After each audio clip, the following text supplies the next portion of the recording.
তুমি ওটা মুছে দিলে কেন? আমার এখনো লেখা হয়নি যে। প্রতিদিন লেট করে আসলে এভাবেই মুছিয়ে দেবো। কাজটা তুমি ঠিক করলে না। কোশ্চেনটা যদি টুকতে না পারি স্যার আমাকে বকবে না?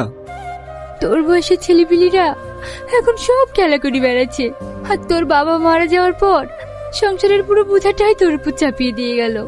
আমাকে তো পারতেই হবে। সালমার ভালো জায়গায় বিয়ে দিতে হবে না? আসবো স্যার। এটা স্কুল না মামার বাড়ি পেয়েছিস?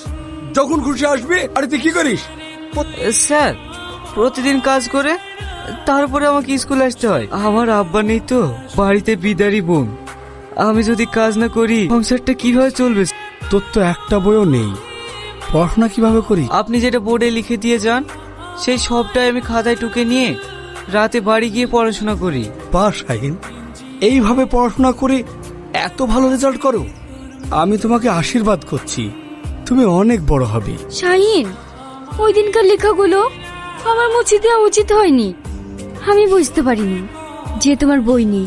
গরিবকে দেখে তো সবাই মস্করা করে, তুমি বা করবে না কেন?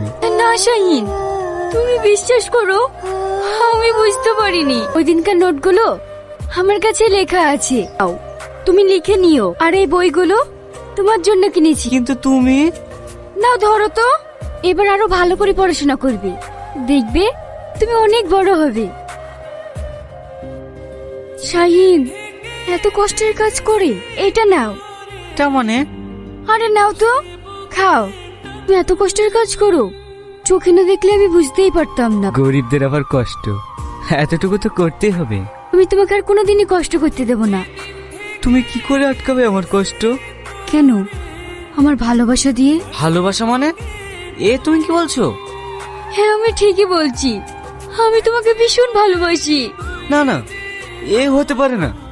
আমি গরিব মানুষ, গরিবদেরকে ভালোবাসতে নেই। তুমি যাই বলো না কেন, তোমার মধ্যে যা ভালোবাসা ছায়া পেয়েছি, এই ভালোবাসা আর কোথাও পাবো না।